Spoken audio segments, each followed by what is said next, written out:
Welcome Lund loyalists to John Lund Unleashed. Those watching on YouTube, on the John Lund Unleashed and Bay Area Sports Collective channels. Viewers on X, Instagram, LinkedIn, and Facebook, and Lundos listening to the podcast on Apple and Spotify. John Lund Unleashed, brought to you by REPLCES Medicine. Got pain? Check out our revolutionary stem cell treatments. And guys, if low T is bringing you down, REPLCES Medicine can put you back in the game. Now all juiced up and ready to go, here's John.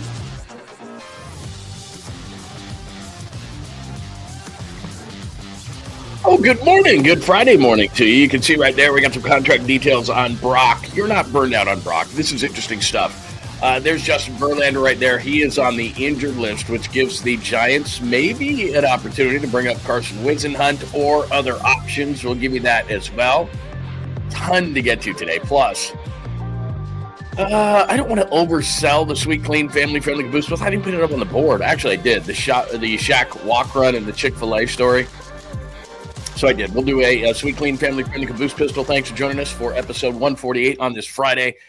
It is John Lund Unleashed. Thanks for joining us. And please make sure that you are subscribed. Maybe you're watching on one of the many platforms that the show is on, and you're saying to yourself, well, I'm cool watching on Instagram, or I'm cool watching on X at John Lund Radio. Maybe today I'm watching on Twitch or Facebook, or I should be working, but I'm watching on LinkedIn just because you can't get enough of John Lund Unleashed. I get it. It happens. But if you would migrate over to John Lund Unleashed on YouTube, that would be outstanding. Please give us a follow. Please give us a follow. Please give us a like. Please put your alerts on, because we probably have about 4 or 5 pieces of content a day, and it is high-quality content beyond the show that is Monday through Friday, actually Monday through Saturday. We get a little bit of a later start on Saturday. But it is great to have you in, however you are watching. But we'd always love to have you at John Lund Unleashed on YouTube. And remember, johnlundunleashed.com. That's where we put the blog together. Got another story that I'm writing over the weekend. The blog is there. Archives of the YouTube shows, archives of the podcast, which right after the show, we hit the podcast, John Lund Unleashed on Apple, Spotify, wherever you get your favorite podcasts. We do that as well. So lots of different ways to watch or listen to the show. And we never take your listenership or viewership for granted. So make sure, and by the way, thank you is what I should be saying for that. Also, make sure that you are subscribed. I know I'm asking a lot on Bay Area Sports Collective, because if you are, I gave you this announcement yesterday, and they don't give me many announcements, but I'll make it one more time today before we get to stuff. Bay Area Sports Collective welcomes, now in addition to my show and Tom Tolbert and Polly Mack, all former KMBRers, Polly Mack, who's with Creative Tony as well, and they do an awesome job. They're today at 11 a.m., but Amy G has joined. She was a great podcast girl. How'd you get that gig about women in media, which is awesome. Saw Jeremy Affeld's show yesterday. I was watching on Instagram, Built for the Storm, which is not only him talking, amongst himself, which he did yesterday, but he has guests on all the time. And they talk about how they made it, not just all the positive stuff, but how they made it. It was really cool. And Jeremy yesterday was just on a bender in terms of talking about chemistry of ball and how the Giants and what they need to do. And it was just really fascinating stuff. So make sure that you're at Bay Area Sports Collective. And then our good friend Rod Brooks last night at 7 o'clock was on, and Quality Hang with Rod Brooks and friends. So we've added those, and we'll add more to the Bay Area Sports Collective. So please make sure that you are following and subscribed on YouTube for that. So great to have all of those people aboard. So anyway, thanks for joining us. Happy Friday. Remember, this is not the last show of the week. We'll have a Saturday show tomorrow as well. And I'm going to talk to Krug, but I am assuming that we're going to have a bottom of the pint between the two shows. We do that collaboration for Giants home games. And the Giants are actually, it's an early game today in Washington against Kevin Franzen and the Nationals. So that's what's going on as far as the Giants are concerned. All right, it is episode 148. Before we get out and say good morning to everybody, episode 148, Brock's Real Deal. Now, I think to yourself, man, we've heard a lot about Brock, but you know what? The 5 and 265, the 181 guaranteed, that's not the deal. And I'm not trying to say that I'm David Lombardi, but I do think what is important in these situations, like I'm not overly driven by stats or numbers or contracts or anything like that. They do matter, but I like to try to focus on the court, the ice, the field, between the lines and those kind of things. But sometimes you do got to talk the business side of sports. And in this case, it's important to know what Brock Purdy's deal really is, how it affects the bottom line for the 49ers. What's the number for next year? How big of an effect does that have? Because everybody freaked out, right? oh my God, he's going to make $50 million. How's that going to, that's why they're blowing the team up. Clearly, that's why they're blowing the team up. No, it's not. You're going to be amazed at the number and actually what Brock's contract says.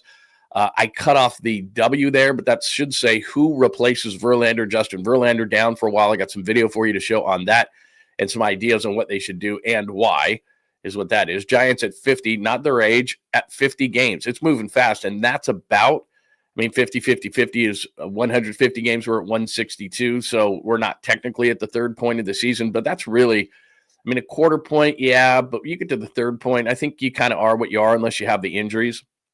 So I'll talk about that. Like I said, I caught Jeremy Outfeld on Thursday. I'll discuss schedule to the halfway point of the season. I've got that slowed down on Oklahoma City. Look, they're really good. They're playing really great.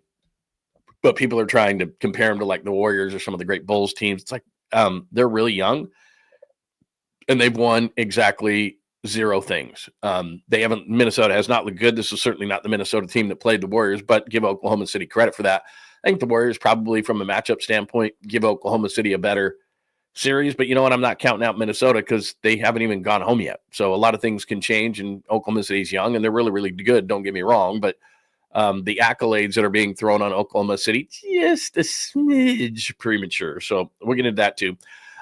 Some fans, this thing that Liam Hendricks, the former closer for the A's, posted, my God, man. And then we'll get into the Sweet Clean family friend, the Caboose Pistol with little Shaq and Chick-fil-A, and random things happen throughout the show. But you know that if you're a regular viewer or listener of the program. Good morning to everybody. I can see we got a great group in, as we always do on this Friday morning. Remember, if you want to get your things on the show, your questions, comments, thoughts, you can hit me up on a super very nice way to contribute to the program for all that we give you, of course.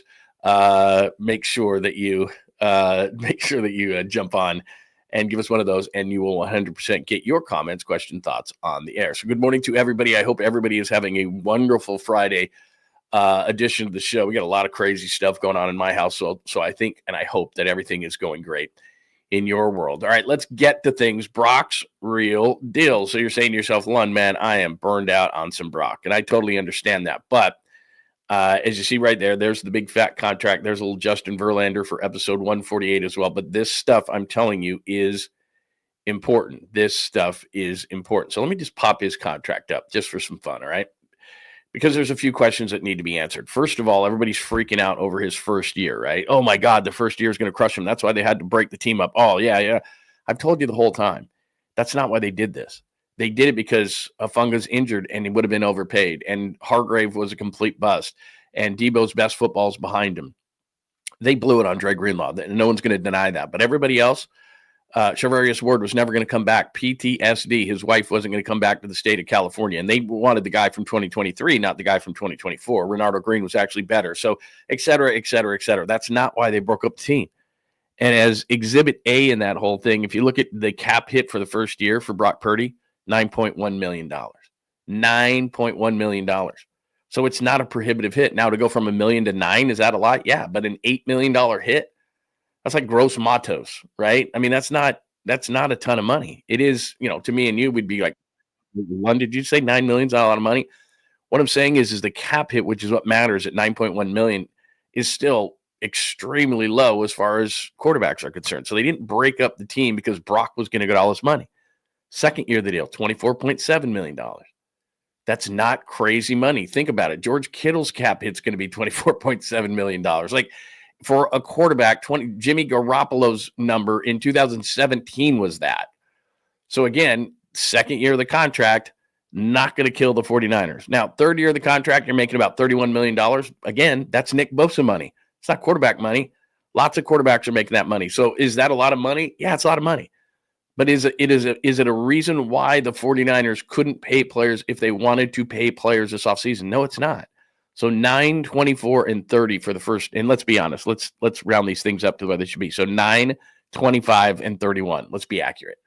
All right. If I'm nothing but accurate. So 9, 25, and 31 of the first 3 years cap hits. Those aren't prohibitive. Those aren't crazy. Those aren't reasons why you have to tear your team apart. That's why I wanted to show this to you, because you're like, oh my God, Brock's contract again. No, Lund, no, Lund, no, Lund. They don't have, that's not why they did what they did in the offseason. Those are not crazy numbers for the first 3 years. Now, here's where it gets really interesting, everybody.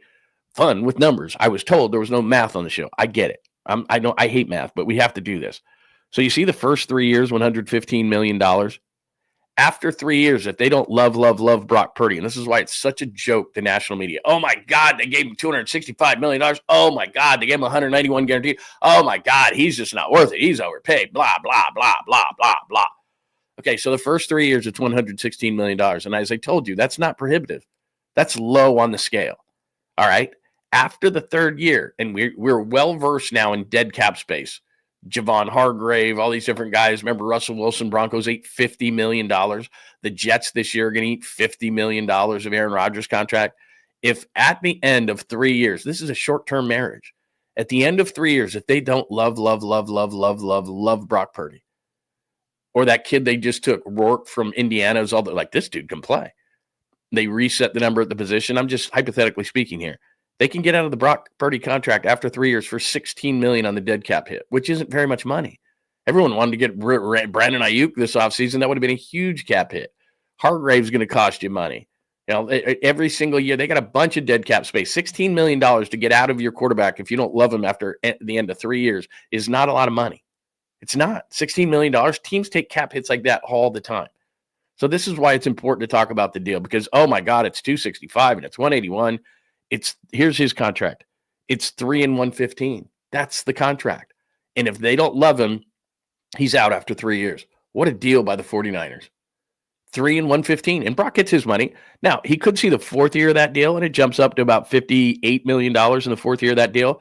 Now, again, before you vomit on your cornflakes this morning, $58 million. Remember, the last 2 years of the salary cap has gone up almost 50%. 25, almost 50%. So by 4 years from now, $58 million for a quarterback on a cap, that's not going to be a boatload. I mean, it's a lot. Don't get me wrong. Where the contract to me really ends is he's not going to see 72.5, and he sure as hell isn't going to see the 64.5. By that point, they're going to renegotiate the deal, but they could get out after 3 years. So a couple of things we learned today. It's not $265 million. It's 3 and 116. That's the contract, and they can get out for $16 million at the end of 3. Brilliance. The cap hits are not prohibitive. 9.1, 24.7, 30.8. Those are low numbers for a quarterback. They did not tear the team apart because Brock Purdy is going to cost him so much money. It's a great contract. Brock gets his money. Nobody says he didn't. He got his deal, and you can see it at the bottom there. Full no trade clause.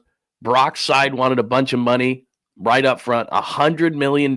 See under contract notes, $100 guaranteed at signing. So he's getting his money. Everybody wins. Brock's going to still take care of 10 generations, 20 generations of his family. The 49ers have a low cap hit for him, 9.1 next year, which will be on the low end for quarterbacks, way low. After that, let's just call it $25 million, still low. After that, $31 million, still low. And then after that, they can get out if they don't love Brock Purdy. That's the contract.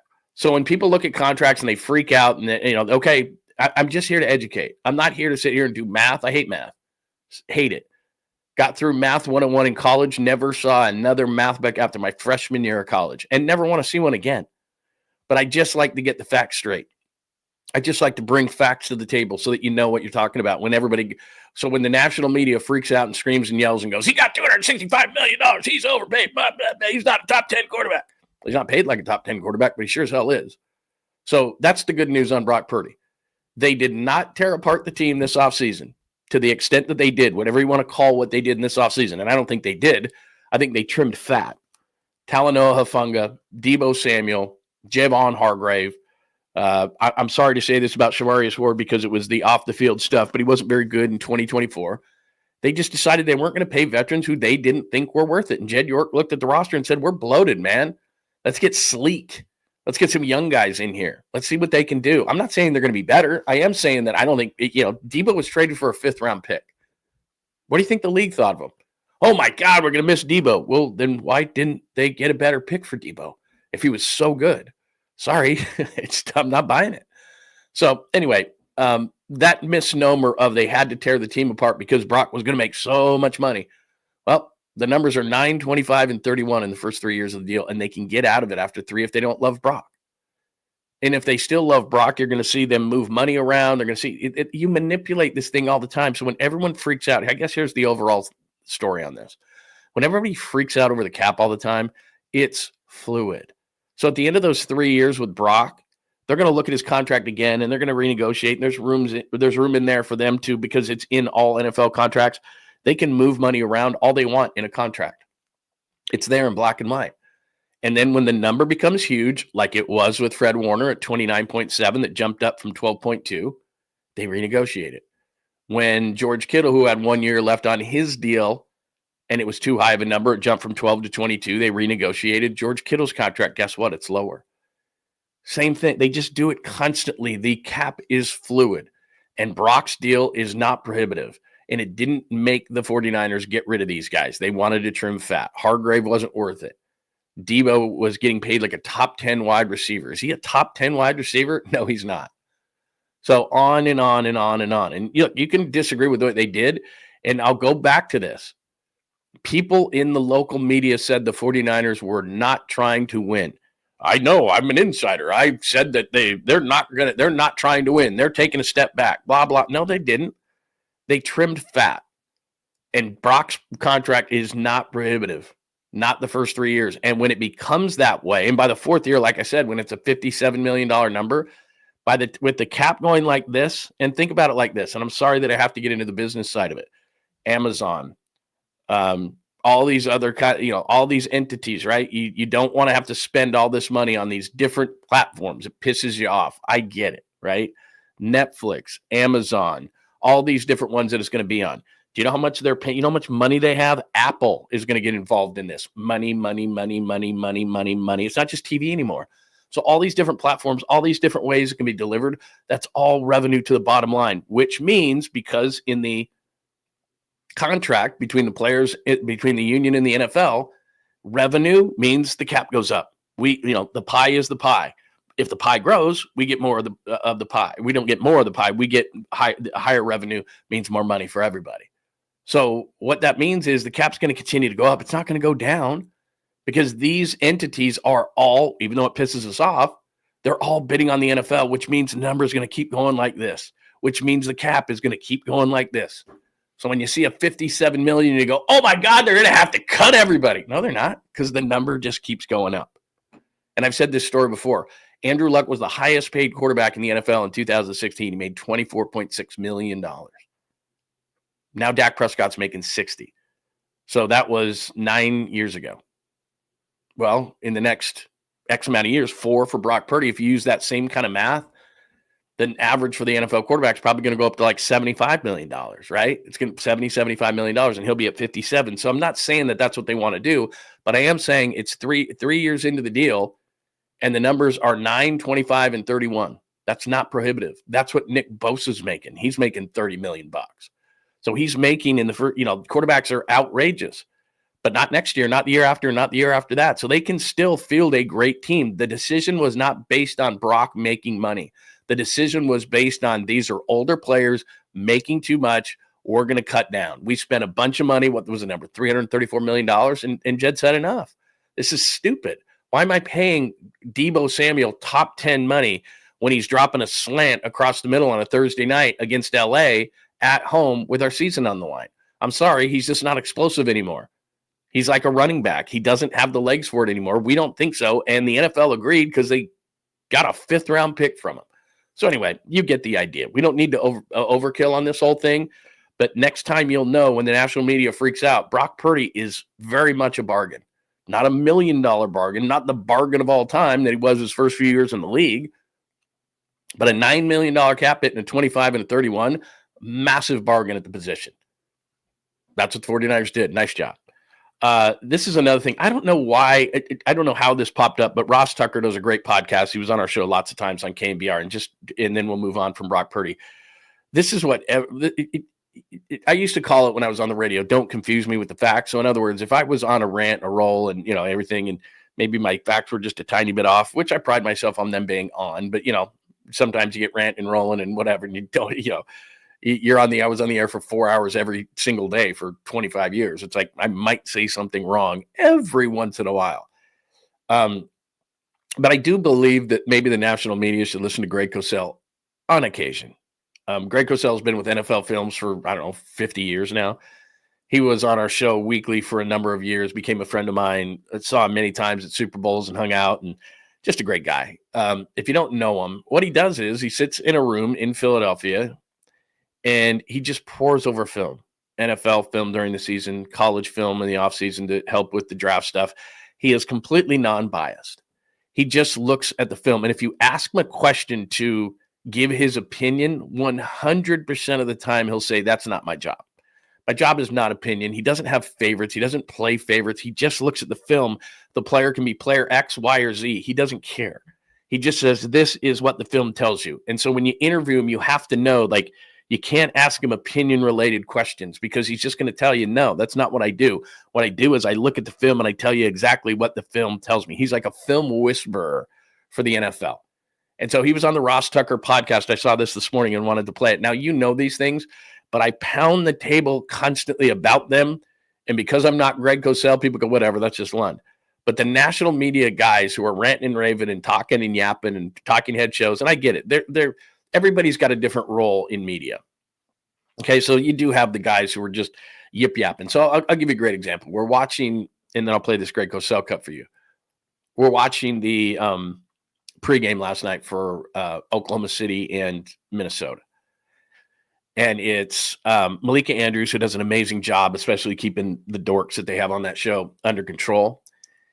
She's great.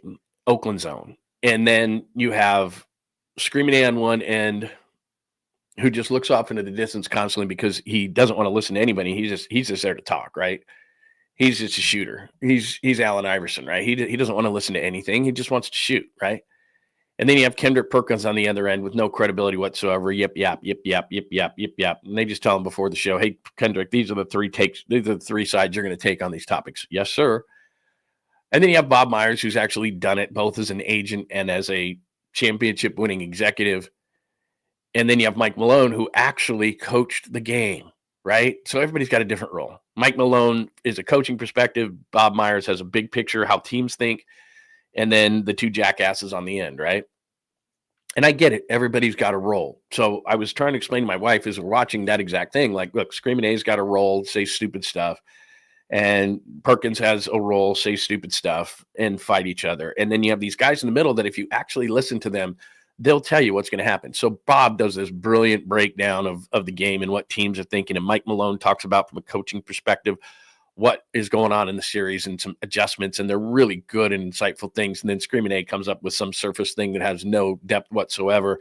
And then Kendrick yells back at him and stuff like that. And I'm just like, you know, during the day, that's fine. If during the day in those talking head shows, you guys want to yip yap back and forth, whatever, it's fine. It's low hanging fruit. But during the game, before a game like that, Mike Malone and Bob were so good, just so good in giving you insight and things you could use and everything. So there's different roles in the media is my point. All right. And I get clicks and I understand and I know where things go, but it's just really refreshing every once in a while to hear someone say something intelligent about the position without any kind of bias or worrying about clicks or anything like that, because Greg Cosell's way too old for that. And he's secure in his position and he doesn't call guys out. Like I said, he was on my show on KMBR and 95.7 The Game for years. And I knew him before that. And I've stayed in touch with him after that. He's a great guy. All right. He's just a great guy. And he's on lots of national shows. And it's because he's different and he just looks at the film. So anyway, I've given you enough of an intro. Here's Greg Cosell, because they were talking about Brock's contract. And here's Greg Cosell on Brock's superpowers and why so many people get it wrong with him. People see a quarterback execute at a high level, which Purdy has done for most of his 30 years. Okay, that's a fact. You can't argue with that. Okay, that's what he's done. They assume that it's the system that allows a quarterback to play at a high level, particularly if it's drop back stuff. Obviously, when you watch a Lamar Jackson run around or Josh Allen do what he does, but when it's essentially a pocket quarterback executing the system at a high level, people automatically assume it's the system, Ross, just like you say. It is really hard to do. I remember years ago talking with Steve Young, and we were talking about Bill Walsh, and Steve Young said that It is so hard to do that, and the greatest compliment that I could ever get from anybody is I make it look easy. He said it is so hard to execute that system at a really high level. Talk about quarterbacks. I do it. We all do it. We fall into that trap. I try not to, but people talk about physical traits, arm strength. Can he run around? It's funny. I was just talking with Jack a moment ago. Your guy Jack. He mentioned Lenora Sellers from South Carolina. Perfect example. 6'3", 240, big arm, can run around. Anthony Richardson, you've mentioned. But they don't talk about what are really traits as well, which is the ability to understand the game pre-snap, understand what you're looking at, throw with timing and anticipation, be able to instantly recognize disguise and late coverage rotation. These are things that Brock Purdy is very, very good at. And really, when you get down to it, if you listen to someone like Tom Brady talk when he does NFL games, that is what quarterback play is more about than the ability to throw the ball really hard 35 or 40 yards down the field, or the ability to run a 4.4 40. It's the nuances, the details. Quarterback is a disciplined craft. Purdy is at his best. At his best. Last year, he was not quite as good as he was in their Super Bowl season, but this is the nature of his game. This is what his game is about. He is a disciplined craft quarterback. All right. You just got smarter. I just got smarter. We just got smarter together, because that's the position.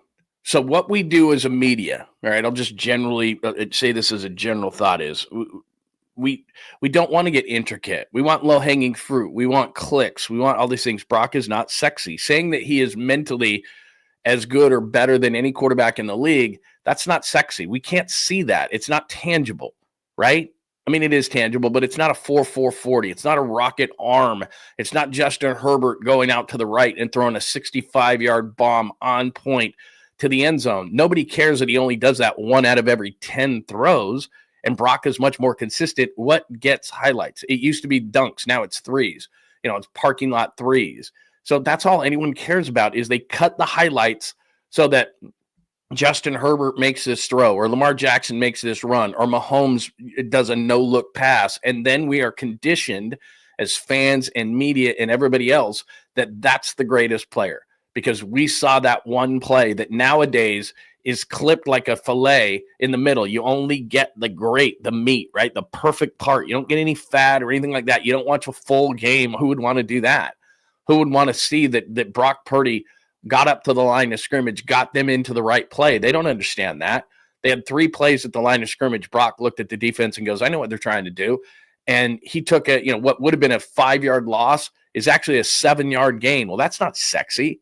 Huh? I don't get it. He got to his 3rd or 4th read. So what? Jalen Hurts can't do that, but Jalen Hurts took off out of the pocket and made a great 20-yard run. That's not normally the position. I'm not ripping on any other player. I'm saying that there's a guy in Greg Cusseau with no bias whatsoever. It's said exactly what I've been saying for a long-ass time. And last year, the 3rd year of his tenure with the 49ers, he lost Christian McCaffrey and Brandon Ayuk, and the line played poorly and everything else, and you can call that an excuse, and I'm totally fine with it. But it's an explanation. And the guy who just signed a 3-year, $115 million contract is going to easily live up to it. And then the 49ers will have a decision to make in 3 years. So anyway, I wanted to just tie all that together, because everybody's like, Brock. I understand. Because we've been talking a lot about Brock, but it's important. So it's important you know the details of the contract so that you know that the team can still construct itself in a certain way.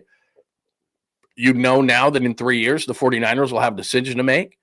3 years, they can get out of it for $16 million, or before that, what they'll do is they'll renegotiate at that 3rd year point, or maybe they'll hit that 4th year at $57 million on the cap. Then they'll renegotiate after that, because then it goes to 74, and he's not seeing that money. And I tell you that all the time. You know when a contract ends because the thing explodes. Brandon Ayuk's 4th year of his contract is $43 million in the cap. He's not seeing that. Just like I told you last year that Fred Warner wasn't seeing the $29 million that he was going to see on a cap hit this upcoming season. They redid the deal, just like I told you George Kittle's contract. Well, that's when it's up. They renegotiated the deal. It's not hard, this stuff. It's not. You just have to go to Spot Track or Over the Cap and go, okay.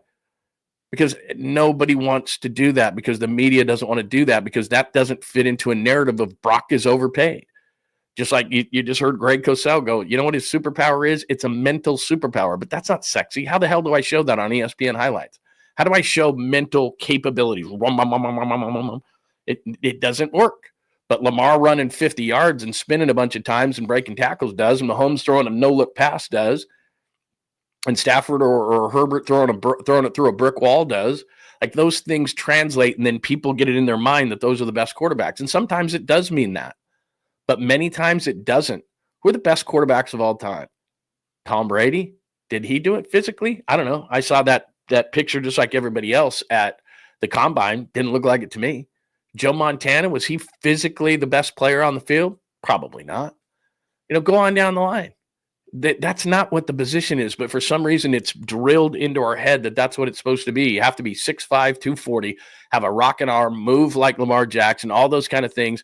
That's where the 49ers got in trouble before. They thought that Trey Lance was going to be it. They saw him run over guys at a certain level of college football and ignored the fact that he hardly had any starts and he was playing 7-on-7 football in high school in South Dakota or Minnesota, I guess it was. And they fell in love with this athlete. And that's the problem, is they do these pro days and these kids and these guys have brooms and they're running after them and they throw the ball. And, oh, my God, you see what Cam Ward did? He threw to his right and threw it 60 yards down the field. Yeah, let's not mention the fact that there was no pass rush and no defenders, but hell, he looks good. These training camps these OTAs that they're showing, there's no pass rush. There's no defenders. Oh, but that was a pretty ball. It has nothing to do with the position. Nothing. Wow, he scrambled right through the ball. It was a rocket. Awesome. Can he read a defense? Does he know? Can he do anything pre-snap? Does he know where the ball's supposed to go? Can he get through his progressions? Is he on the same page as his receiver? Outside leverage, ball goes in. All these different basic things that a quarterback has to do that Brock can process in less than the 2.3 seconds he has until a 300-pound man rips his face off. Can you do that? Can you stay composed in the pocket? Because Kaepernick couldn't. His eyes went down and he ran. That's what happens. Eventually in this league, you have to win from the pocket. He mentioned Steve Young. Ask Steve. Steve says that every single time, that he was an amazing athlete coming out of BYU and can run it and do those things. And at times he used those legs and used that athleticism. But the majority of his career, when he became a great quarterback and a Hall of Famer, Steve Young won from the pocket. That's what he did. He'll tell you. That's the position. And for some reason, one of the biggest misnomers in sports, and it's not just us fans and media, it's the people who make the decisions. They cannot get past this fact. It's just like this. It's tunnel vision. 6'5", 240, 6'5", 240, runs a 4.3. Gotta have it, gotta have it, gotta have it. No, you don't. The greatest of all time don't have it. They didn't have it. They had the mental game, which isn't sexy because you can't sell that on ESPN and you can't do that through highlights. Oh my God, did you see Brock go 1, 2, 3 in the progression and hit the right guy? Wow, that's not sexy. Anyway, I'm over it. I'm done. Episode 148, Brock's Real Deal. I told you that. We'll get to who replaces Verlander, but I forgot to put Greg Cosell up on the screen there. But Greg Cosell, awesome, man. That's just Greg Cosell is my favorite. He is the best. All right, let's move on to some Giants talk. This is interesting. Lots of Giant stuff coming up as they are in Washington to take on the Nationals and the Fighting Franzens. Here is Justin Verlander. We played this for you the other day. He was having a chest issue, but he didn't want to disclose what was going on. Now it's been disclosed, and now Justin Verlander's on the injured list. Here is Justin yesterday, or day before, I guess this was, describing the situation. A lot about kind of where I'm at, and after today, I think it was borderline if I'd be able to pitch, and they don't want me to kind of go out and risk injury. Clearly last time wasn't right, so didn't want to do that again. And then looking ahead, if I skip one start, I'm fairly positive. I told them this, fairly positive I'd be able to make the next start. Can I say 100% no? But I think that's the problem, is not being able to say 100%. I need a few more days to determine that. And the retroact date for the IL is today, so that's where I'm saying, like, the best thing for the team is, like, and they're saying just give yourself a blow, take the 15 days, and let's get this thing behind you and be ready to go. So the worst case scenario would be like, hey, okay, I'm pretty sure I can make the next start, and then unfortunately something happens or doesn't bounce back as quick as everybody thinks, and then it's like, oh no, I can't, and that kind of hamstrings our starting staff and some other guys. So I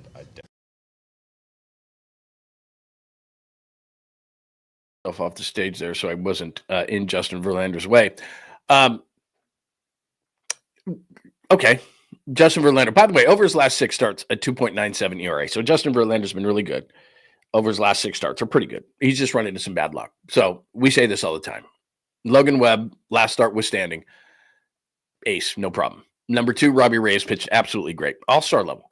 He's number 2. Hayden Birdsong, who, by the way, I meant to tell you this. I invested in some Hayden Birdsong cards, some really good ones. So maybe, just maybe, he avoids my jinx, but I couldn't help it. And I bought a few cards, and they're nice ones, and so we'll see. I didn't go overboard. I bought like maybe 3 nice ones, and I know there's some people who are collectors, but I bought some really nice cards. In fact, I'll pop them on the show here. I ordered them, so I'll let you know when I get them, and I'll show them to you. But they're nice. They're like autos and rares and all that kind of stuff. One of them's like 1 of 5. One of them's like 1 of 50 or 49, and then one's like 1 of 150. And 2 of them are autograph cards. They're nice. Anyway, I digress. So hopefully Hayden Birdsong can be that 3rd starter. And I told you at the beginning of the year, I thought when they signed Verlander, they should look at him as a 4 starter. He's going to get hurt. He's coming off a neck injury. He's 42. I love the guy. He's going to be a Hall of Fame, no-brainer Hall of Famer, all that kind of stuff. But it doesn't mean that you can't say that there's a question when he's 42 years old. And I would have slotted him in as a 4. I think the Giants honestly thought he was going to be a 2.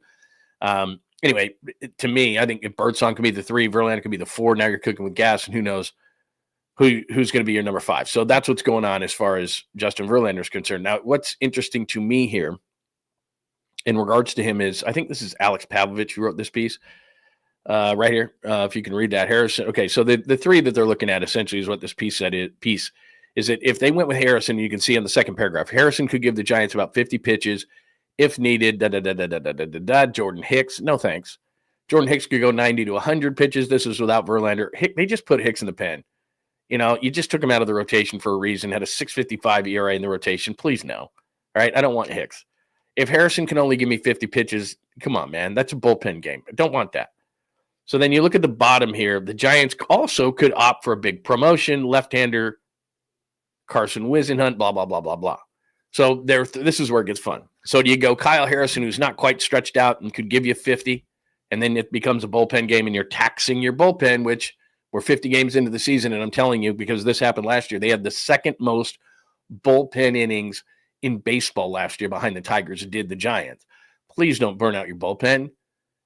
Please don't burn out your bullpen. So I don't love that idea. Nothing against Kyle Harrison. I just don't love that idea. You just took Jordan Hicks out of the rotation. Why? Because he was ineffective. He had a 6.55 ERA. Yeah, he could throw 90 to 100 pitches if he had to, but why don't you just get him comfortable in the pen again? No. Carson Whisenhunt has earned the promotion. And one thing I'll give we all agree that Farhan sucked. All right. He had the one big year and everything else, but he drove you crazy. And I liked him personally. He used to come over their show and he had that funny laugh and he was kind of dorky and a nerd and everything, all those kind of things. And I'm glad that Buster's in and he's out. But one thing I'll give him credit for is if a guy deserved a promotion, he brought him up and just to kind of see what he was all about. He churned the roster constantly and it drove you crazy. And I'm sure the PR people for the Giants are like, Jesus, really? They were writing releases like 2-3 times a day. But give Carson Whisenhunt a shot. Let's see what he's all about. He was just pitcher of the week in the PCL, which is not an easy place to pitch. The guy's pitched his ass off this season. As organizationally, I would just have a philosophy. If somebody's earned it, okay, he's just kicked ass. If somebody's earned it, let's just give him a shot. Now, I've seen Hicks. Harrison is not quite up to where I need him to be. I'm going to keep him in the pen. I've kept him there, since I brought him up. This is where I kept him. Let's just keep going. Let's keep it rolling. Or maybe I put Harrison back down to AAA and I bring up Carson Whisenhunt and I stretch Harrison out just in case Whisenhunt isn't good enough. Because I don't want to do it at the major league level. I don't want to, because what you're doing is you're potentially losing games. Okay, it's 50 pitches, 60 pitches, 70 pitches. Like we're doing it at the major league level. That's a minor league thing to do. So go stretch Kyle Harrison out at the minor league level where what doesn't hurt your major league team who is in contention for a playoff spot. All right, this isn't little league and everybody gets to play and all this kind of stuff. That's not what it is.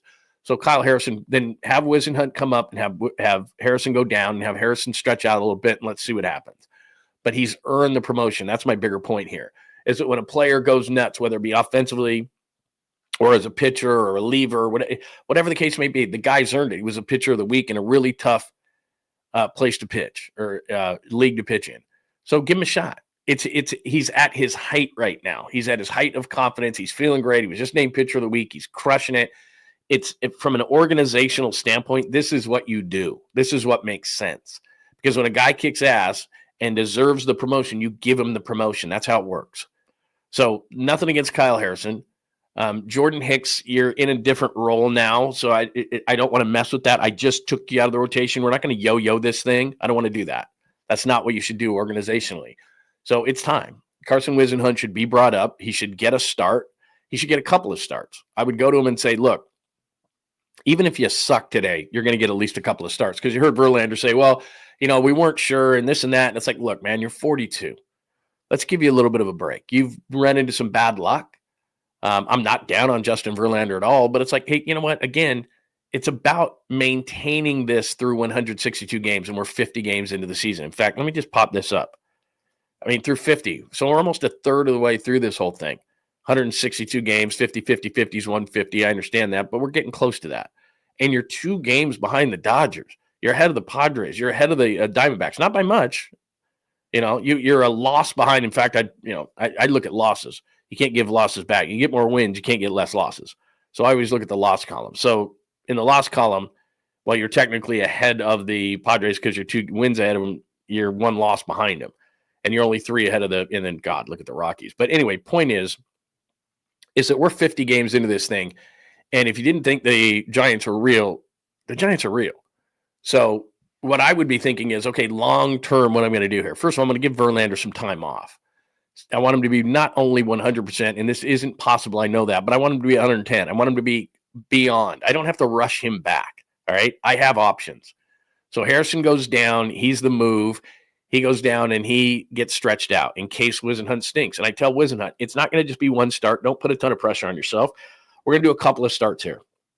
Don't worry about it. He's stretched out to be a starter. Jordan Hicks, you've already got a position in the bullpen. We just moved you. We're not yo-yoing you back and forth. It's a pretty simple solution to me because, like I said, that's what you do as an organization philosophically. You say, if a guy deserves a promotion and we can give him a promotion, we're going to do it.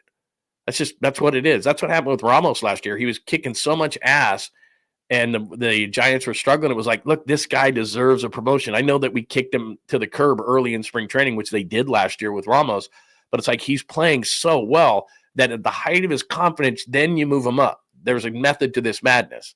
So I don't need to rant about it. It's just if they don't make that move, then organizationally they're wrong. I don't care. Buster knows, and all those guys know, and they know, they know Wisenhunt. They know all those kind of things. They know a hell of a lot more than I do. But surface and looking from the outside, when a guy is pitcher of the week, when a guy is pitching with this much confidence, you give him a chance. You see what he can do. And then what he does is after those 2 starts, Verlander comes back. Maybe he's so good that you're like, damn, he's our 5th starter. Best case scenario is, okay, Webb, Ray, Birdsong, Verlander, and this guy Wisenhunt is just pitching his ass off. Sorry, Landon Root, but you got to go down to AAA. This guy is so good. Again, this is not Little League. We're trying to find the best 5. And if this guy's pitching that well, then you have to, because Landon Root has gotten a chance.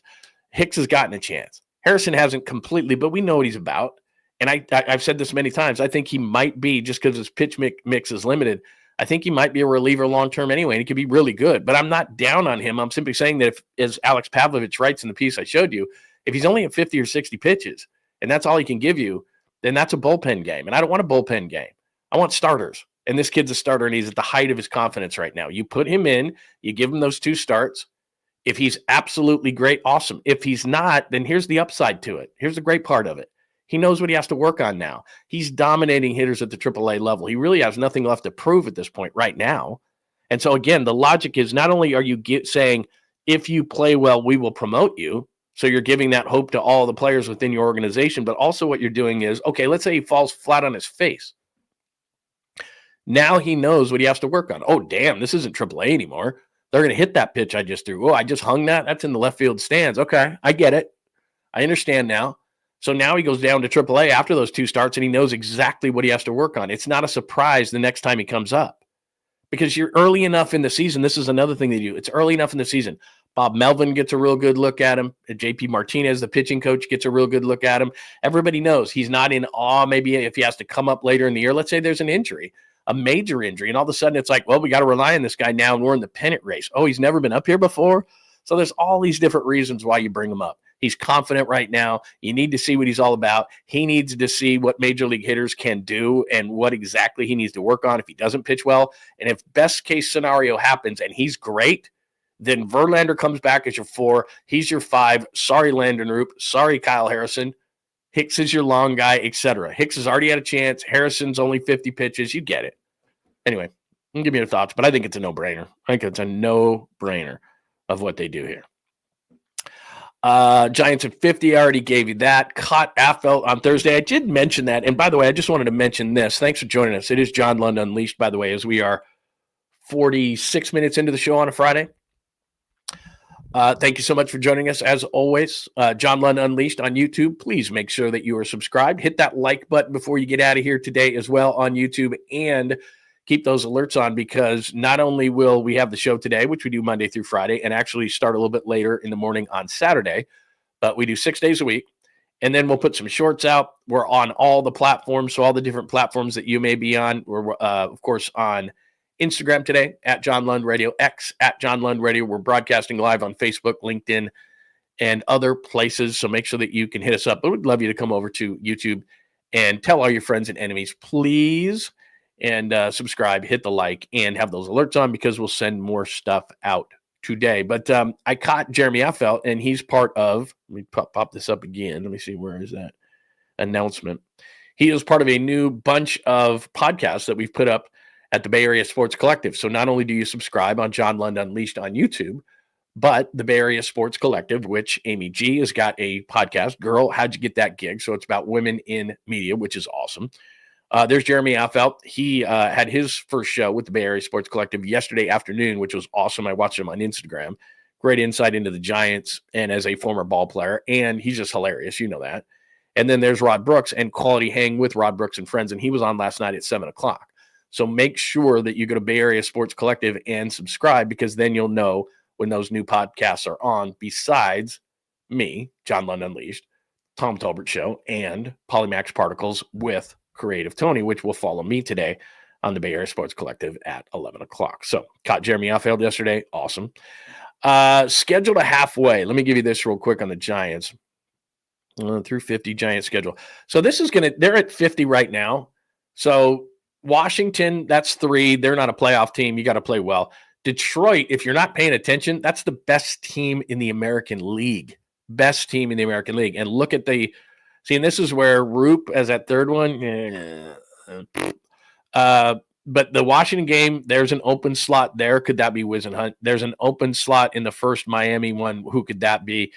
But Detroit is the best team in all of baseball, and it's Birdsong, Webb, and Roop for that one. Then that open space we just talked about. Miami stinks, so that's Ray, Birdsong again, and now it gets interesting. You got 4 against the Padres. 4, I tell you, against the Padres as you're getting June going. Then Atlanta, and I've told you, Atlanta got off to that slow start, but they're going to be a factor in the wild card race. Colorado stinks, historically bad. And then the Dodgers. So how many games is that? 3, 6, 9, 13, 16, 19, 22 games. So that's 72 games into the season at the end of that run, which you're almost to the halfway point. 81. Let's do some math. God, this is the second time I'm asking you to do math on this show. It's not a good day. So you're 72 games into the season at that point. There's 22 games on that by my quick math. And the key to everything is you've got to go 500 on the road, and you got to win 2/3 of your games at home. That's at least what you have to do. And another key to a long baseball season is the teams that you have to beat, or you should beat, you beat them. So you need to take 2 of 3 from Washington. You at least need to get 1 in Detroit. You need to take 2 of 3 in Miami. Now you're coming home. It'd be great to get 3 of 4 out of San Diego. That's going to be difficult, but that's what you're shooting for. Atlanta, you're at home. You want 2 out of 3. Colorado stinks so badly, but you're at Colorado, a place you haven't normally played well, but you'd like to sweep Colorado. and you'd like to keep your head above water at LA and at least win one. I mean, that's kind of how it goes, and you'd love to win two. But that's 22 games right there, and it's critical. Washington stinks. Detroit is great. Miami stinks. San Diego's good. Atlanta's good. Colorado stinks. Dodgers are sometimes the best team in baseball, although you hate to admit it. So that's the deal. That's the next stretch, and it's a massive stretch.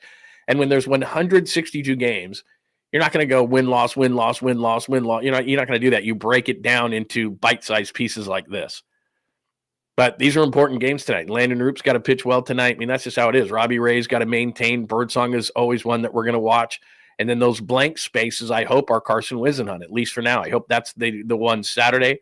I hope that's the one on the 30th against Miami. To be honest with you, I know those are road games, but this is another thing that I'd look at when I was thinking about Carson Whisenhunt. Your first two starts would be at Washington. They're not great. And at Miami, they're not great. And you're not going to have pressure. There's not even going to be anybody in the stadium in Miami. You'll be fine. So road starts, you'd like to get guys home starts, everything like that. But Washington and Miami aren't good teams. They're sub-500 non-playoff teams. Who else do you want him to pitch against? I mean, you're not having him pitch in Detroit against the best team in the American League. You're not having him pitch against the Padres or the Dodgers, at least not right out of the gate. So anyway, that's to go back to Whisenhunt. He deserves the promotion. You got to see what he's all about. All those different reasons I gave you, but also soft landing spots against Washington and Miami. So to me, it just makes too much sense. But that's what the Giants are doing. And if you told me through 50, they'd be a couple of games behind the Dodgers, you'd have taken that 100% of the time. So great stuff. All right, that's where we are. Episode 148, Brock's Real Deal. I told you about that. If you missed it, go back to the beginning of the show, or I will put the chapters up a little bit later on in the show, and you can just click on whatever it is that you want to watch. Plus, I gave you a little bit of bonus Greg Cosell, which I did not put up on the board there, and he told you what it takes to play quarterback in this league with no bias whatsoever, without screaming and yelling. Who replaces Verlander and why? I told you that. Giants at 50 games. Caught Affelt Thursday. Not literally. I was not a catcher, but I caught his show, which is awesome. And we have those new shows on the Bay Area Sports Collective. Scheduled the halfway point. I showed you that. Almost a halfway, I should say. 72 games. And here we are in the NBA. So before I move on, let me hit the comments, and we'll hit a little bit of an NBA discussion. Lots of people in the room today. Beautiful, beautiful, beautiful. And remember, if you want to get your stuff 100% on the screen, just hit me up with a like or a super sticker or something like that, and we'll get those things on the show. Look at that, man. I got tons of things on the board. Sorry, I'm trying to zip through the board here, and it's giving me a little bit of grief here. But am I going the right way? There I am. I was scrolling the wrong way. That's why. I'm back. Football talk over. I'm telling you, I was educating you. I tell you that. Yeah, bottom of the pint. And good morning, East Coast Red and Gold podcast. Bottom of the pint is Larry Kruger and I's combined show that we do live during Giants games. And I was going to say bottom of the pint tonight, but the game's early. So it would be like a late afternoon happy hour kind of a thing, which I love. I love early bottom of the pints. So, I mean, what's that thing going to be, like 4:30 or 4 or something like that? So, yeah, I love early. Early bottom of the pints are amazing because then it's fun. Then you're like, basically, yeah, I'm going to chug some pints. What's great about it is that it's happy hour and it's like day drinking, and I'm done by like 8:00. So yeah, I'm not chugging beers this morning, but I could tonight. I definitely could. Let's see, what else do we got? All right, let's move to some NBA stuff. I got a ton of respect for Oklahoma City. They're really good. I'm not saying they're not, but by the process of the way everybody's talking about Oklahoma City, let's let them win something first. All right. Shai Gilgeous-Alexander is the MVP. I have no issue with that. I think I would have voted Jokic, but that's fine. They have a bunch of nice young players. They're going to be good for a long time. I have a ton of respect for their general manager, Sam Presti, who's got a Spurs background. Guys know what he's doing. He absolutely stole Shai Gilgeous-Alexander for the Clippers in a Paul George move. He's just, they still have more picks to come. I think in the offseason, whether they win or they don't win, I think that they've got a lot of depth on this team. I think they'll probably try to go out and get another, veteran. I think that would be something they might do, although they may just say, hey, we're going to win a championship and we're not going to do anything. That's possible. That's, when the Giants won 101 games, it was their best chance, or 107 games, it was their best chance to go out and get some really good players, and Farhan sat on his hands. I think you're either getting better or getting worse. So even if they want a title, I think they'll go out and try to get some guys and balance this roster a little bit better. And I think the Warriors should take a look at what they did. They went and got Hartenstein. They drafted Holmgren, but they're difficult to deal with because of their size and their athleticism on the perimeter. They've got it all. Now, I'm not going to count out Minnesota because Minnesota's now going home. They haven't even had a chance to go home, and everyone's knocking them out of the playoffs. So we'll see. Ant hasn't been good. Julius Randle hasn't been the player that he was in the Warriors series. And I feel like from a matchup standpoint, the Warriors probably would have been better against Oklahoma City with Steph, but it didn't get that way. So I'm not going to knock Minnesota, but I'm also not going to throw them out of the playoffs because they're down 2-0 and they lost 2 games on the road. And I think Oklahoma City's getting a smidge too much love right now, but that's fine. I think the Knicks would give them a hell of a series. That's going to be a great game tonight. I think that Halliburton having that fun in game 1, it's a little bit immature. If that was game 7 and you knocked New York out and you did the choking thing and everything, you did it premature because it was a 2 instead of a 3. You thought it was a 3 and the game was over. So I give them a ton of credit for gathering it back, even though they thought they won and everybody ran on the court and then they still beat New York. So that was absolutely huge. But I think the Knicks will bounce back, and I think it'll be Knicks OKC. Plus, I'm a conspiracy theorist. So you think Indiana is going to play Oklahoma City in the NBA Finals and the NBA is going to be okay with that? No. It's going to be the Knicks and Oklahoma City. They're not letting 2 small market teams play in the NBA Finals. I'm a conspiracy theorist. I believe that, and that's what I think is going to happen. So anyway, that's the NBA side of things. I'm just saying slow down on OKC. And then, look, I love to have fun on the show. You know that. I'd much rather laugh and joke and tell stories and all those kind of things. I don't necessarily love to get hardcore serious, even when I'm talking about Brock's contract. That's not life or death. Liam Hendricks is a great guy. Had him on numerous times when he was on the A's. Went to the Coliseum and spoke with him on a couple of occasions. He's just a good dude. All right. Survived cancer. Just one of the best guys, one of the best professional athletes that I've had the pleasure of talking to. Really good dude. So then when I saw this from him, he said, threats against my life and my wife's life are horrible and cruel. You need help. Leaving comments telling me to commit suicide and how you wish I died from cancer is disgusting and vile. Maybe you should take a step back and reevaluate your life's purpose before hiding behind a screen, attacking players and their families. Whether you do it from your fake accounts or are dumb enough to do it from your real account, I think I speak for all players who have had to deal with this in their career when I say enough is enough. I'm not talking to those kind of people because I know what the type of community that we've built here, but this is the reason I've tried to build this community here and really enjoy and feel fortunate that we have the type of people in this room that we do and how we weed out people if people are going to come in here and be trolls and idiots and assholes. Because, I'm not going to stereotype the East Coast to the West Coast, but I've done sports radio all over the country for a number of years. And I'm a West Coast guy, and I've always said that I think that we have things in perspective here in the West Coast, and a lot of times in the Southeast for college football or in the East or something like that, they don't. But this isn't about a part of the country or about passion. These are about assholes, and they're just trying to get a reaction out of people. But if you're going to wish death on someone because Liam Hendricks beat cancer, he blew a save, he did this, he did that, I don't understand it. And again, I know that I'm preaching to the choir here, and you aren't the people that would do these kind of things, but it's disgusting to me. He used the word vile, which is a great word in this respect. It's disgusting to me that someone would actually, and it's the ultimate in cowardness to me, to have somebody, because it's happened to me through my career. If you have an opinion on something, if you're a bit of a public figure like I have been or anything like that, then yeah, people are going to take shots at you. And a lot of it is jealousy. And I understand that. And I understood that early in my career. I used to take it personally and get upset about it and everything like that. But as I got older, I developed rhinoceros skin and I just didn't care. I don't respond back to trolls. I don't get pissed at it. I don't, that's why I keep my family out of the spotlight. My wife is always like, well, what, I have fun with her here, but for the most part, I try to keep my family away from these kind of things and everything, because you want to take shots at me or call me stupid or what I say, whatever. I don't care. Like I said, I've developed rhinoceros skin through the years, but some people, especially young players or young people or people new to the media or whatever, they take shots back at people, and you're just never going to win because that's giving them what they want. So Liam Hendricks didn't call anybody out specifically because he knows that's what they want.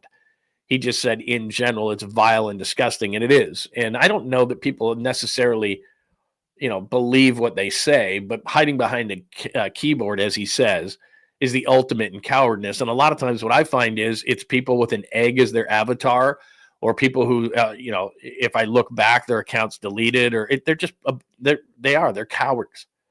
And they try to get a reaction out of somebody. And I think it's pathetic that because you are unsatisfied potentially with your life and you feel like this could give you purpose or whatever from an, electronic standpoint, whatever, man, it's a pathetic life that you lead. So anyway, I don't know who I'm really even speaking to in this regard, because people here in this room would not do this, but I do think it's disgusting and vile that people would actually be able to type words like this to someone, to another human being. And believe me, I've seen it. I've seen it in person in terms of people yelling things, drunk people yelling things at people walking off a field or walking into a tunnel at a football game or something like that. And it's just the ultimate, you're disgusting and you're a coward. And I see why sometimes an athlete goes after somebody, because the thing is, and I think a lot of them are like me in this regard, and then if you want to take shots at me, whatever, I've put myself out on this forum, and you can take all the shots you want. But you start talking about my kid, my wife, my family, my mom, that's a different deal. And I think that's what he's pointing out too, is not only is it disgusting to say that you wish I would have died from cancer. Why? Because I blew a game, because I blew a save. You start talking about my wife and my family and all this kind of stuff. Disgusting. Anyway, I just need to get that in there. Like I said, we want to have fun, and we don't want to dwell on these kind of things. But where I put some fans, I saw that today, and I'm like, it hit me just because Liam Hendriks is such a good guy. And if people even knew him at all, and I'm not saying we're friends, man, we're not. We knew each other on a professional level. But he was on our show probably 3 or 4 times, and it was really great. And he's got that, Australian accent. He's just a great guy. And he had perspective because he wasn't a first-round pick, and he didn't, make it on the first day, and he worked his ass off, and then he comes back from cancer. And he's just a great guy to be around. And then to have people take shots at him, it's like, God, man, really? Dude beats cancer, and you're wishing he died? Like, what is wrong with you, man? All right, back to the fun. All right, it is sweet, clean, family-friendly caboose pistol time. And that's a tough transition. It is sweet, clean, family-friendly caboose pistol time. And I got a few things for you. I got a video, I think. Oh, I meant to do that thing yesterday. And since it's a Friday, maybe I'll do that today as well. But sweet, clean, family-friendly caboose pistol. This is how we end every single show. Let's do it. John Lund Unleashed presents the caboose pistol. Wedged in the crack of her buttocks. Somehow, someway, Lundo thinks this is the best way to leave a final impression on you for the day. The old caboose pistol, everybody has one. Did you say caboose pistol? I know some women who could hide a machine gun in there. Yeah. Leave me out of this, you weirdo. Here's John. All right, what do I have? Let's see here. Do I have anything? I thought I had an additional. Oh, they're both videos. Okay, they're both videos. Let me start with Shaq. This is so good. So you probably saw this on TNT where Shaq had to go to the bathroom. This is why this show is so great. And I'm praying, even though I know deep down ESPN's going to screw it up. I just know they're going to screw it up. Please don't put Kendrick Perkins on the show. I know they're just going to fight and they hate each other. And Charles City hates ESPN. We're going to put Stephen A on there. We're going to put Kendrick Perkins on there. They're going to just ruin it. I know that Disney's and ESPN's going to ruin it. I know they're going to ruin it, but I hope they don't. But I know they are. Anyway, that's beside the point. So Shaq the other day had to go to the bathroom and just ran. And most people just got to be professional. Like Stephen A. Smith isn't running off the set like this. I mean, it's just not. It's hilarious. It's real life. And so anyway, Shaq had been drinking like olive oil, like all these, you know how this is, like you see something on Instagram or something, you're got a flat tummy. So he'd been doing that and it got to him. So anyway, he was on with Jimmy Fallon and they talked about this whole situation. So Shaq on TNT, but on with Jimmy Fallon talking about why he had to run off the show. Why is, you all right, big fella? Yeah. Go ahead, keep talking, Jeff. Yeah, okay. We're on TV. I know what we're doing, go ahead. Yeah, that's that olive oil you've been drinking. I know. Hey, take some matches with you.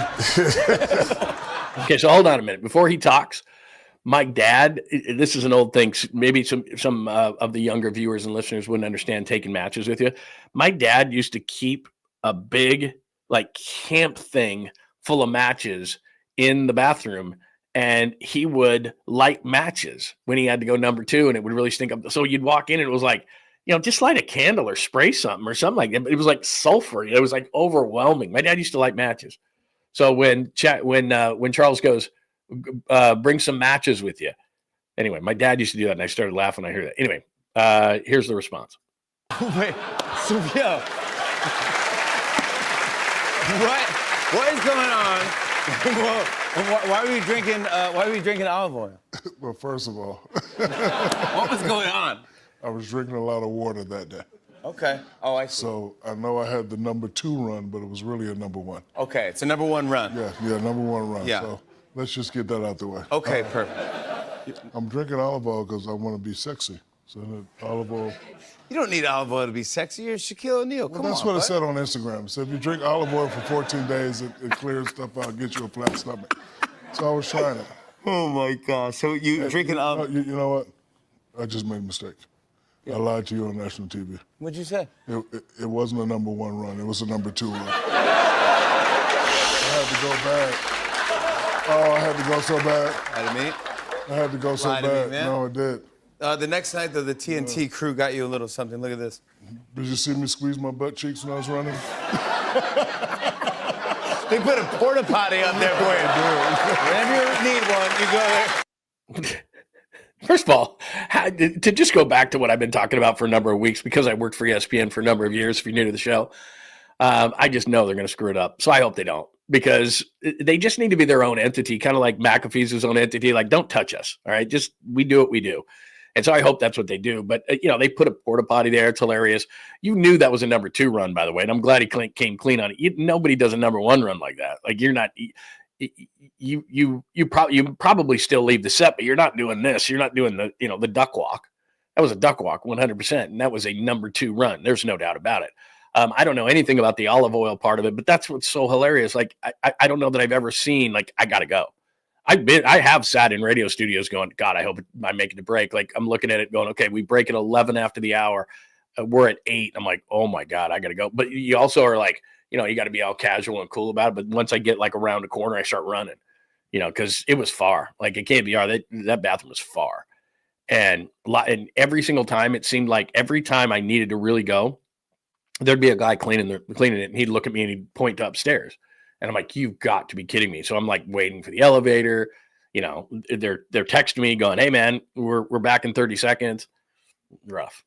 Anyway, we're not digging dishes around here, but hilarious. Just like hilarious. I just hope they don't screw with the show. That was incredible. That was awesome. And I love the fact that he went, that was a number 1 walk. And we're all sitting there going, dude, that was not a number 1 walk. And then the fact that they bring the porta potty is amazing. So anyway, there's one part of the Sweet Clean Family Friendly Caboose Pistol. Love to get your thoughts on it. And then this one's really, I don't know, it's just a thought here. So in Atlanta, that's where Chick-fil-A is located. That's where Chick-fil-A is, their headquarters is located. They're doing these, I don't know, do they not want to pay Uber drivers? Is it really that expensive to have an Uber driver? They probably don't want to pay the expense that it costed them, all this kind of stuff. They're trying all sorts of things, delivery drivers. I was in Las Vegas recently. I told you that about a month ago. And there was a Chick-fil-A there, and it had delivery driver cars, like these little electric cars that the delivery drivers drive, but they didn't have the little things like this I'm about ready to show you. So I guess they're too expensive to pay those people, but check this out. This is in Atlanta. Wait, look, it's turning. Oh my gosh.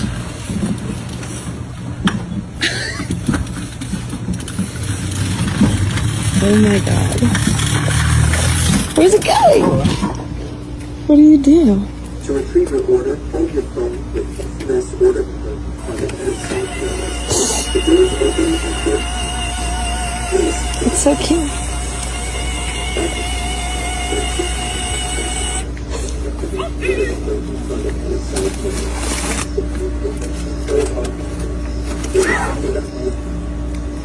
Is that it?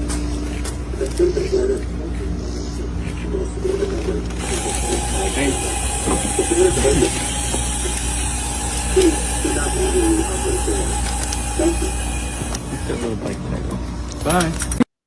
All right. Couple of things. First of all, they have services for this. And I guess Chick-fil-A, I mean, they're making gazillions of dollars. Chick-fil-A is awesome. The line's around the block. And I guess they don't want to pay Uber driver fees. I mean, it's not the driver. It's just that it's a certain percentage every time an Uber driver or whatever. And then, so like I said, I was in Vegas and I saw they had like 5 delivery trucks, and they were all like, one's coming in, one's going out. Like it's constant. People don't want to wait in that line. I get it. But if you see one of those things driving down the road, not me, not you, but certain people, like, there's Chick-fil-A in there, and that's like gold. I mean, Chick-fil-A is good. I can't eat Chick-fil-A, but like when the kids have Chick-fil-A and they come home and they got a bag of Chick-fil-A, I'm jealous. I'm pissed. And now they have I don't know if you've had this sandwich. I've seen it because, you watch sports and there's a million advertisements for it. They have a barbecue bacon one that's got barbecue sauce and my God, it looks amazing. Haven't had it. Looks amazing. If I saw one of those, let's say I was high and I saw one of those trucks and I know it's got Chick-fil-A in it, that thing's going down, and it's going down hard. So we'll see.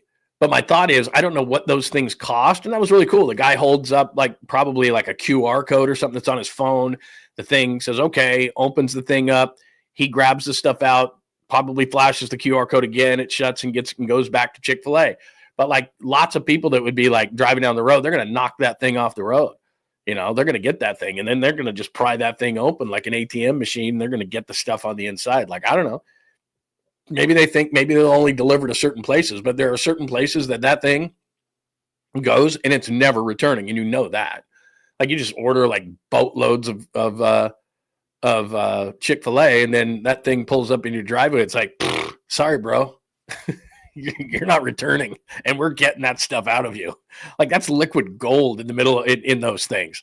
Like, just driving right down the road. Like I said, it's like an ATM driving down the road. Like, seriously, you just got a bunch of Chick-fil-A in there, and you think let's do this, and there it opens up, and let's get the stuff out, and let's send it back. Like, the majority of people will do that. But there's a large faction of the audience is like, I know how we can get a lot of free Chick-fil-A. Like, we're going to order like $200 worth of Chick-fil-A, and there's going to be a bunch of sandwiches and strips and all these really good things. And the macaroni and cheese is awesome. Like, we're getting that. And those big waffle fries, free, no fee. It's going to come right to our house, and it's going to be like, give us the Chick-fil-A. We're not paying for nothing. Give us the Chick-fil-A. I guess you'd have to pay for it up front now that I think about it. You got to give a credit card. So you're not getting it for free. But I do know this, that if it's driving down the road, I go back. If it's driving down the road and I'm driving and all, late at night, I see the Chick-fil-A thing, I'm knocking that thing off the road. Like, it's going down. It's going down hard. So anyway, I know what Chick-fil-A is trying to do. They're thinking, these fees for DoorDash, way out of control. I know I know people who own restaurants. I'm friends with people who own restaurants. They're like, these DoorDash fees suck. I get it, but that's not going to work. That thing is not going to work, I don't think. And that means I have a low opinion of society, but that Chick-fil-A thing is not going to work. So you can give me your thoughts on that. Give me your thoughts on the Chick-fil-A thing. I mean, I think it's really cool, and I think the concept is great, but I don't trust our country. People are going to knock that thing right off the road, and they're going to steal the Chick-fil-A. Yeah, it's not going to come to your house. Like, pay for it. I already paid for it. But people are going to knock that thing right off the road. Like, that thing's driving down the road, and you're looking at it, and you're like, Chick-fil-A? That's Chick-fil-A in there? Now, here's the problem. It might be deadheading back. Like after the guy took it out, then it's going back, and you're thinking, I'm getting some Chick-fil-A. You knock it off the road, and I already gave up the Chick-fil-A. So you got, how do you know that there's stuff in there? That's what I think. I don't think it's happening. That's going to be short-lived. I've seen those. I mean, they're not the only ones. I've seen pizza places do it. I think Domino's does it or something. I get it. You're trying to steal the jobs. It's all AI. It's all that kind of stuff, and AI is going to take over the world. I don't think AI is taking that one, unless they're going to do like tanks, like that. Maybe that thing was like a mini tank, but unless that thing is like bulletproof and it's a mini tank and you can't get into it, and people know you can't get into it, like an ATM, like you can drag it down the road and you got to do all these things to it. Then it's like it's just Chick-fil-A. Like, it's not an ATM. It's not worth that. But anyway, I'm very skeptical that that's going to work long term. I think you just stay with DoorDash. I know that you hate the fees of your Chick-fil-A, but you're doing volume. You're fine. All right, there you go. That is your sweet, clean, family-friendly Caboose Pistol. The Shack Walk Run and the Chick-fil-A. Give me your thoughts on that. But I don't know. I don't think that's going to happen long term, but we'll see. What else do we have today? Episode 148, Brock's Real Deal. If you missed it, go back to the beginning of the show, or I will post a separate Brock's Real Deal, probably about 20 minutes if you missed it, because it is important that you know what his contract really says. Who replaces Verlander? Come on, man. It has to be, and I gave you all the reasons, so go back and we'll do it in the chapters if you missed it. It has to be Wisenhunt, and I gave you the reasons why. Giants at 50. Caught Outfelt show and the new podcast and YouTube shows schedule to halfway. It's 72 games to be technical. Slow down on OKC. Some fans, come on, man. Liam Hendricks is a great guy. Shack, Walk, Run, and Chick-fil-A for the Sweet Clean family-friendly caboose pistol, and random things always happen throughout the show. Thank you for supers today. There is my good friend Fuji. Loot and pillage the food from the car. Yeah, that's what I'm saying. Like I said, you don't know if the vehicle dropped off the Chick-fil-A already, so you could like knock the thing off and be like, oh. Or you could come up with gold and maybe somebody did, order a bunch of Chick-fil-A, like hundreds of dollars worth of Chick-fil-A. They're having a party or something, and they got those party platters in there and all that stuff, and you got, you just don't know. But Chick-fil-A, an electronic Chick-fil-A vehicle driving down the road, that thing's getting knocked off. Sorry, it's getting knocked off. Just is. You might as well just do DoorDash. You might as well just eat the fees, Chick-fil-A. It's happening. There's no way. There's no friggin' way that's going to, I understand a lot of AI things are going to happen. In fact, I'll do this story tomorrow. Did you hear the NBC story about the guy who's dead, who did the NBA and NBC voice work? And he's actually coming back in AI form. They got approval from the family. Have you heard this story? I'll do that tomorrow. What else do we have? Oh, there's Fuji again. Fuji's the man today. Bottom of the pint grill cam today. I do have to get the grill cam out. You know what I'll do? The easiest way to do this, because I do have a camera on the studio here, but the easiest way is to just move this to my phone for a minute and then just go outside. And I will do that. And I have what's funny, Fuji, is I have the grills today. Like they have the covers on them. It looks real nice out there because sometimes my wife is like, because the rest of our house is immaculate, very nice. We're both very clean people. We're both very organized. Everything looks really, really nice. I mowed the lawns actually last night, front and back. They look really good. But this one part next to the studio of our house has got just grills, and she gets pissed because she'll come walk out here and go, come on, man, the whole rest of the house inside and out look really, really good and organized. Can you just organize these grills? And so I did, and I put them next to each other and put the covers on them because we weren't using them, and it looks real nice. Because, people might pop by or whatever. And they'll come out and say hi to me, and then they got to, go through, a maze through the grills. And she's always like, so anyway, I did that. Looks nice. All right. We will definitely, I got to talk to Krug right now. In fact, he may have texted me. So let me see what we're doing as far as bottom of the pint. That's why you keep your alerts on. Thank you so much for joining us for episode 148, and happy Friday to you. So here's the deal. I'll put up that Brock thing by itself. We'll put a couple of shorts out on John Lund Unleashed on YouTube. So make sure that you have those alerts on. And then bottom of the pint would start early today. What time did the Giants play anyways? 4:30, something like that? Hey, Siri, what time did the Giants play today? You probably already know this. Come on, Siri. You're putting pressure on me, man. 3:45? 3:45? Oh, my God, I got to go. I got stuff to do, man, because 3:45 is going to come quick. All right, bottom of the pint, I'll talk to Krug about that, and I'll let you know ASAP. Other than that, we got another one. We got three. Look at Fuji. He's hitting it, man. So what do we got? Bottom of the pint, grill cam. Got that one. Loot and pillage from the car. People will do that. I don't trust society. And bottom of the – okay. So you got two of those up there. You are the man. Thank you, Fuji. Much appreciated. 3:45 for Giants today. So there you go.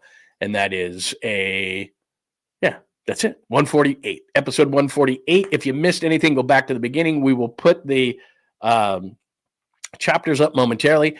Listen to the show. Not only can you watch on all these platforms, but you can listen to the show as well. Apple, Spotify, wherever you get your favorite podcast. We'll podcast up right now. We'll put the chapters up on the YouTube show. Do remember, you can put comments right there underneath the show. You agree, you disagree, you think I'm crazy, you think I'm high, whatever the case may be. Maybe you agree, whatever. Put it in the comments right there. You can also hit me up at all times at John Lund Radio on X, which I'm often on that platform. So make sure that your alerts are on. Please give us a like before you get out of here, and tell your friends and enemies as we continue to grow the community at John Lund Unleashed. Have a great rest of your Friday.